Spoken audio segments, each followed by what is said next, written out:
Hi friends, hello. మళ్ళీ వచ్చేసిన. ఈ వీడియో ఏంటంటే ఉగాది రోజు నైట్ అనమాట. నైట్ మీన్స్ ఇప్పుడే పోస్ట్ చేసిస్తున్నాను నేను. సో ఇది ఏంటంటే మేము కొత్తపేటలో ఉన్న అష్టలక్ష్మి టెంపుల్కి వెళ్ళినాం అనమాట. సో లైన్ అయితే చూడండి ఎంత టైం అయిపోయిందంటే, మాకు ఇది అంత పొడుగుంది లైన్.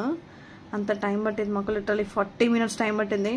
సో మా కోమ చూడండి, కెమెరా చూడంటే నో నో అని చెప్పేసి ఇప్పుడు చూస్తుంటాను, ముఖం కూడా చూపించట్లేదు కెమెరాకి. సో ఇదే వచ్చేసి ఏంటంటే లైన్ అనమాట. ఇంత పెద్దగా ఉంది లైన్. ఆల్మోస్ట్ ఎంత దూరంలో ఉన్నాం మేమే లాస్ట్ అనమాట. యాక్చువల్లీ దూరం కాదు, మేమే లాస్ట్. మా తర్వాత ఒక 20 మంది ఉంటారేమో అంతే. సో అక్కడ నించున్నాం మేము. మా ఆయన వీడియో తీస్తున్నాడు. సో ఇదేంటంటే లోపలికి వచ్చేసినాం. ఇంక లోపలికి వచ్చిన తర్వాత ఇంక సక్సెస్ఫుల్లీ నేను వచ్చేసిన లోపలికి అంటుండు మహేష్. ఇంకా లోపలి వెళ్ళిన తర్వాత ఇంకా మేము దర్శనం చేసుకున్నాము. ఎంటర్ అయినాం లోపలికి ఎంటర్ అయిన తర్వాత ఒక 10 minutes ఆపేసినారు అనమాట.